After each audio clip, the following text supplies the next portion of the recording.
Now turn to Section 1. You will hear a conversation between an IELTS candidate and an IELTS administrator. Look at the questions 1 to 5.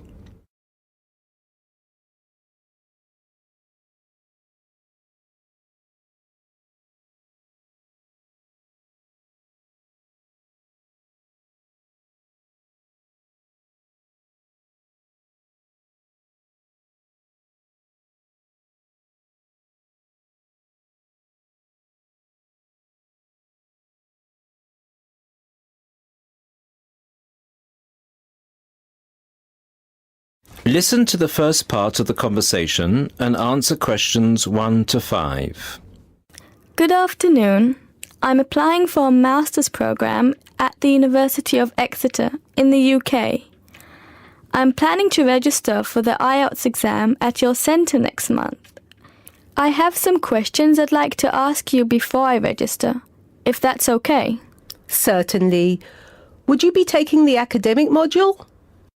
I think so, but I'll have to contact the university just to make sure.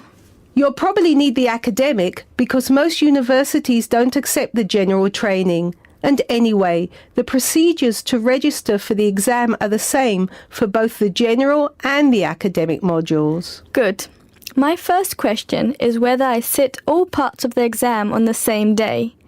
I don't live here, you see, and for me it would be more convenient to do all the papers on the same day. Unfortunately, the speaking part is scheduled for Thursdays, and reading, writing and listening tests take place on Saturdays.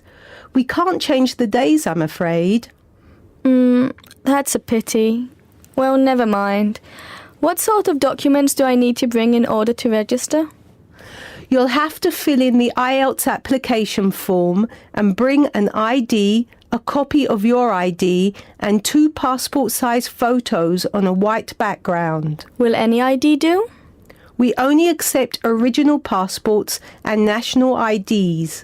That's good to know. Did you say that reading, writing and listening are scheduled for Saturday?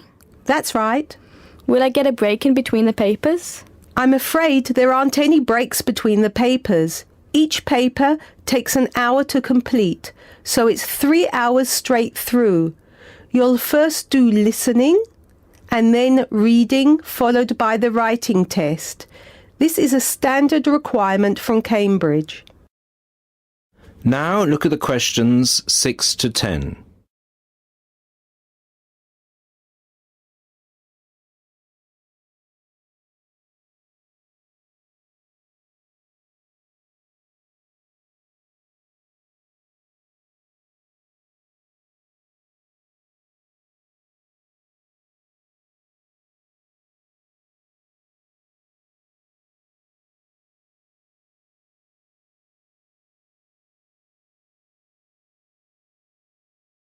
As the conversation continues, complete questions 6 to 10. Okay, and how soon after the test can I pick up my results? It takes 13 calendar days for the results to be processed. Can you let me know how much it is and the form of payment? The examination fee is $200. You can pay by credit or debit card. We also accept checks. We only accept cash as a form of payment in exceptional circumstances. And one last question. Can I mail you the application documents? Certainly. You can send all the documents by registered mail to our address, 47 Clover Place, New Rochelle, New York. Could you spell New Rochelle for me, please? Certainly. Newrochle.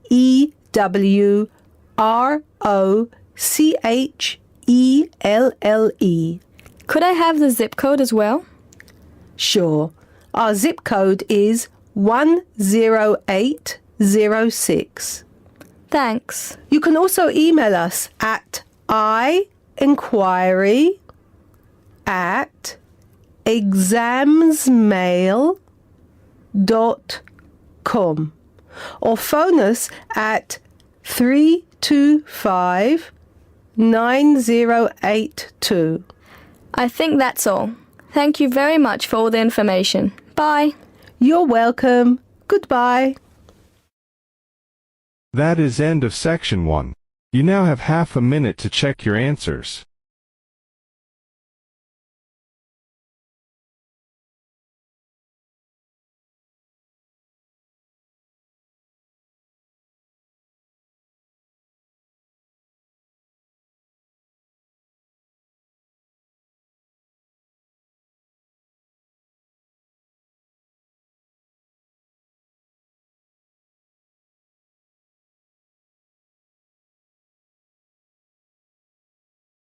Section 2.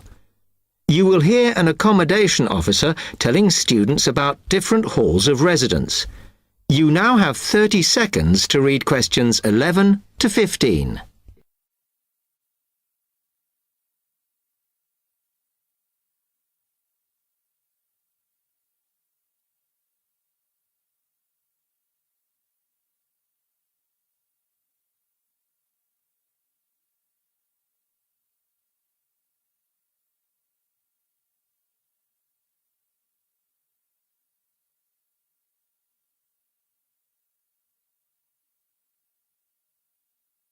Now listen carefully and answer questions 11 to 15.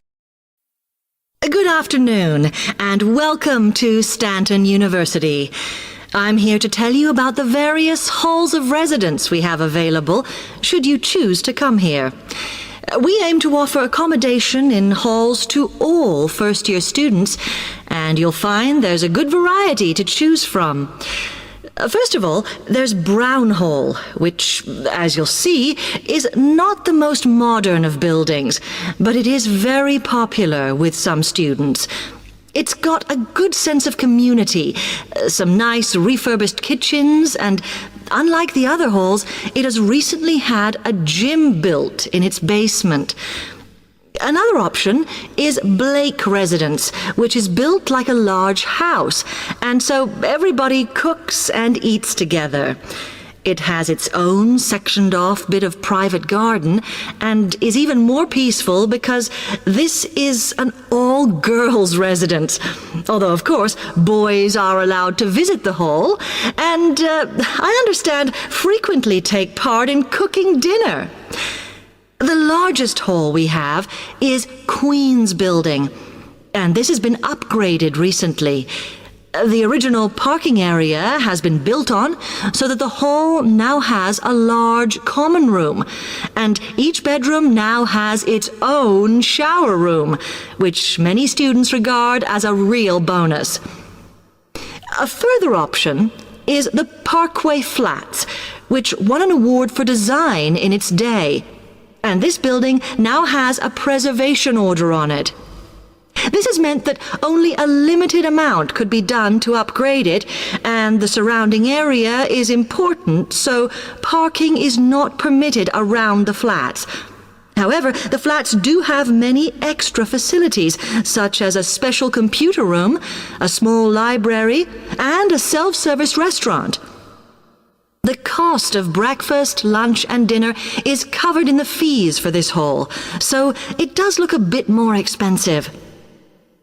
The last residence we can offer you is Temple Rise, which again is slightly more expensive than other halls as the rooms are larger.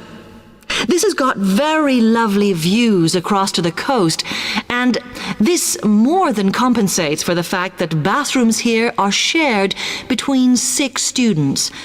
However, the hall has domestic staff who clean the rooms once a week, so this is perhaps an attractive option for the messier amongst you. You now have 30 seconds to read questions 16 to 20.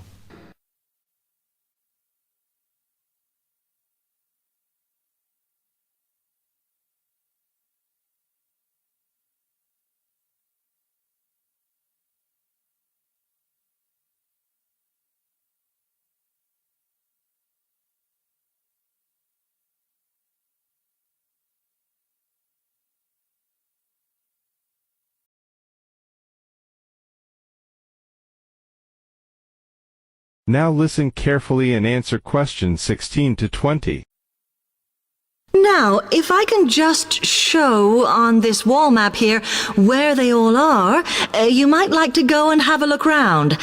If you come into the main university entrance, at the first junction, you'll find that Brown Hall is on the corner opposite the theatre. So you're nice and near the station here, though I think it can get a bit noisy with traffic. The same applies to Blake Residence, which is directly facing the junction to the university entrance. These halls are often used by medical students and such like, as they're out all day, so don't notice the noise. Anyway, if you then walk along Campus Road towards the main circle, you'll see the library on the corner, and Queen's Building is just past that as you head north. You will find that it is quieter here, and you may get fewer visitors.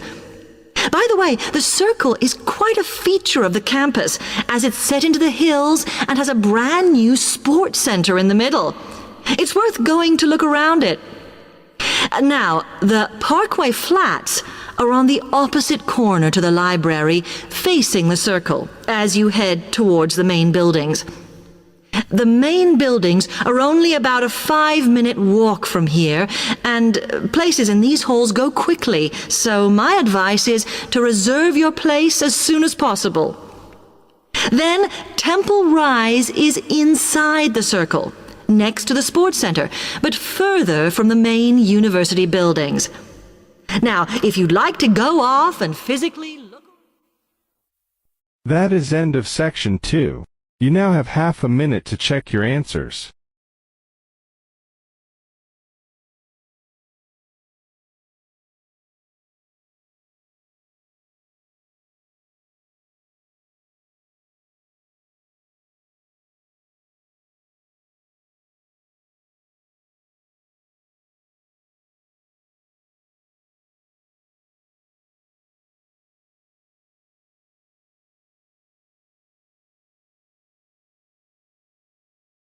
Section 3.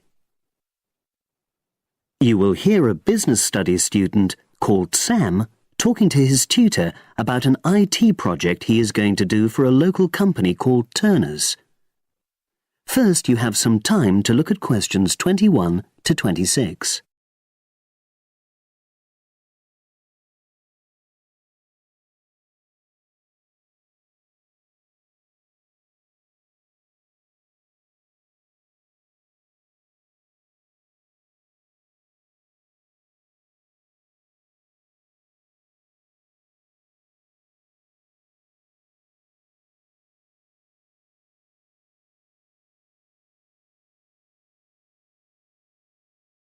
Now listen and answer questions 21 to 26.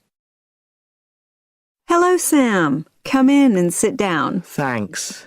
You're here to discuss your company-based IT project, aren't you? Yes, I've been to see the manager and he's given me a lot of ideas about projects that the company would find useful, but I wanted to ask your opinion about them before I choose one. Yes, that's fine. Now, this company's called Turner's, isn't it? That's right. It's a small engineering company. They make machine components for trade use. They're well established. They started in 1976, but they're a bit old-fashioned. Okay. And what kind of projects did Turner's suggest you could do for the company? Well, they want some improvements made to their customer database. The one that they've got at the moment isn't very useful in some ways. I had a quick look at it. That would be a very straightforward project, and it'd be simple enough to evaluate, but I don't think you'd get enough out of a project like that. You wouldn't learn anything new. Well, another project they suggested is to do with their online sales catalogue.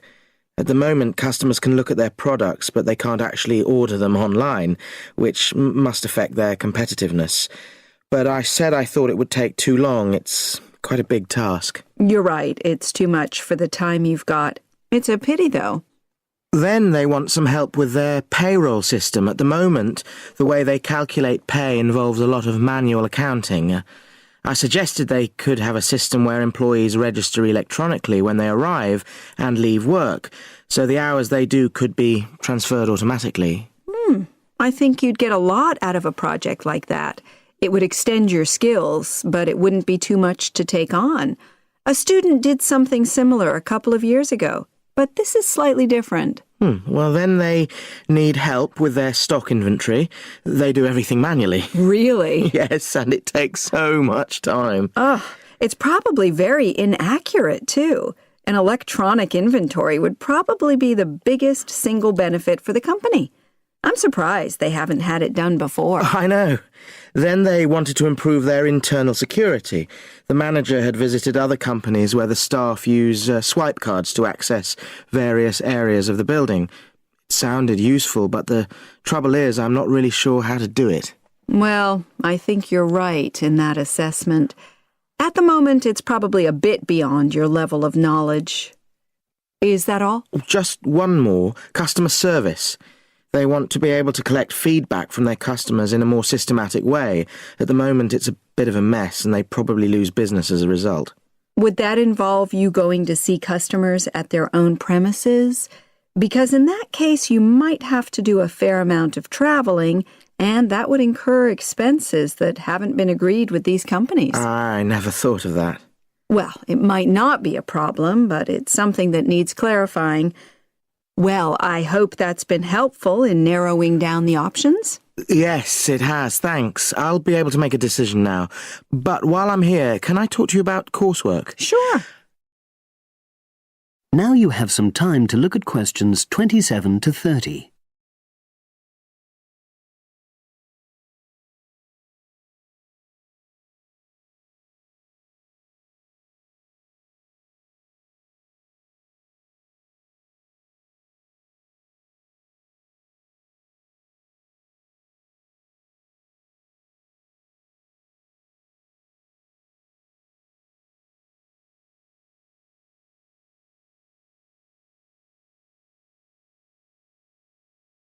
Now listen and answer questions 27 to 30.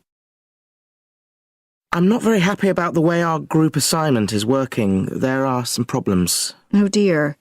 Are people just not getting on with each other? That's the worst thing. Actually, we're all friends, it's not that. But when we're having a discussion about the assignment, one or two people end up doing all the talking and the rest don't say anything. It's a bit frustrating because we need plenty of debate. Well, that's a common observation. You're studying in a group with people from all over the world, and you all have your own ways of participating. In some places, students are more used to listening than talking, and vice versa. I suppose you're right. I'll try to remember that. Does everyone pull their weight as far as sharing the workload is concerned? I'd say they do, yes. And our group elected a leader. She's very good at making sure no one's overloaded. But personally, I feel that there are just too many of us in the group. Whenever we try to arrange a meeting, there's always at least one person who can't make it. It's not anyone's fault, it's just that we've all got slightly different timetables. Well, I'm glad you've talked to me about it. Feedback is always useful. Is there anything else you're concerned about? There are a couple of problems with lecturers that all the students are talking about. Last semester we had negative feedback about the way lectures were organized. There were several occasions when the wrong room had been booked or the same room had been booked twice, that sort of thing. Is that still a problem? That hasn't happened at all as far as I know. Oh, good. It's sorted out then. But I don't know the reason, but some of the staff often turn up late, so we miss 10 or 15 minutes of our lecture time. It might be because they've been copying handouts for students. I think there's a queue for the machine sometimes. Well, I'll look into that. Thank you for telling me. Anything else? The other thing is that it can be very difficult to get to see a lecturer individually. They're all very supportive and friendly when you do manage to find them, but often they're not in their office, even at times when they're meant to be available for consultation. Okay, that's helpful. Now, before you leave, That is the end of section 3. You now have half a minute to check your answers.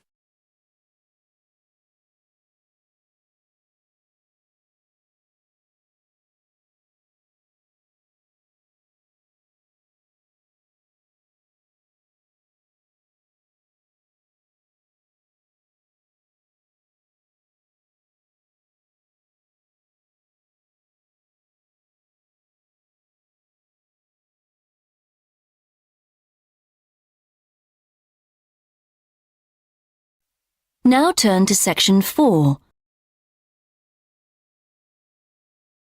You will hear part of a lecture about the wildlife on Christmas Island in the Pacific Ocean.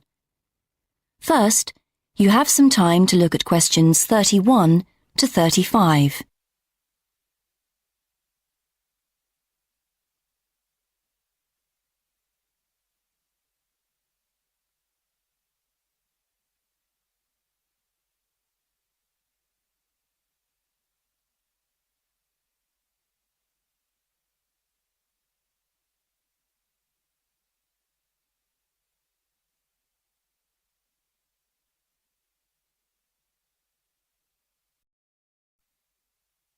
Now listen and answer questions 31 to 35. Good evening. Tonight, I'm talking about Christmas Island in the Pacific Ocean and its incredible wildlife. First of all, let me explain that Christmas Island is a remote tropical island about 2,600 kilometres northwest of Australia, covering an area of 135 square kilometres with 73 kilometres of coastline.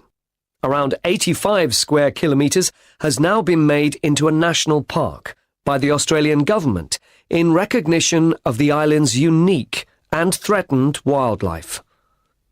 Although there's great potential for tourism on the island, the most significant economic activity is currently mining, as there's a good supply of phosphates in the local rock. The role of the national park is therefore to protect the wildlife, rather than to attract visitors. Like other remote islands, Christmas Island has a number of unique and endangered species, some of which are already extinct or under threat of extinction. 2 rodent species are known to have died out, as has 1 species of bat, and a number of reptile and bird species are seriously threatened. The best known of all the island's creatures, however, are its land crabs, which are found in large numbers and which are essential to the island's ecology. And for an 18-day period each year, one of the island's 14 crab species, the red crab, becomes the centre of widespread attention as it makes its spectacular migration to the sea to breed. More about that in a moment. Aware of the need to do more to protect the fragile ecosystem on Christmas Island, the Australian government has commissioned a report from the expert working group it has set up to investigate the problem. Previous inquiries by government-appointed committees did lead to the setting up of the national park, so there is much to hope for. Before you hear the rest of the lecture, you have some time to look at questions 36 to 40.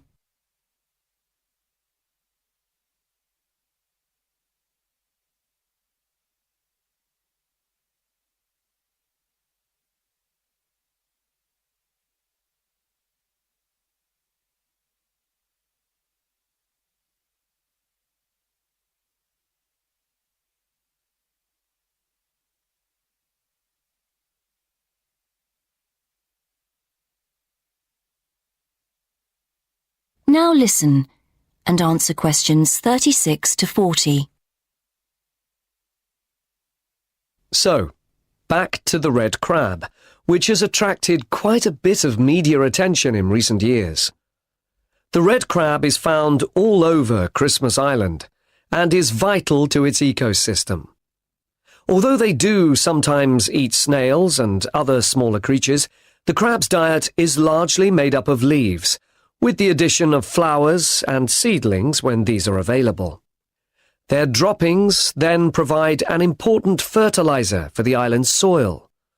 Also, by turning over the soil when digging the holes, called burrows where they live, the crabs help the propagation of plant species. Although you might think that an animal that goes in for mass migration would be quite sociable by nature, each red crab actually spends most of the year living alone in its burrow, and so is actually quite solitary. Each crab constructs a burrow in the earth, with one chamber inside and one tunnel entrance and stays there most of the time, especially during the dry season. The crabs are more active in the rainy season, and that's also when the famous migration occurs.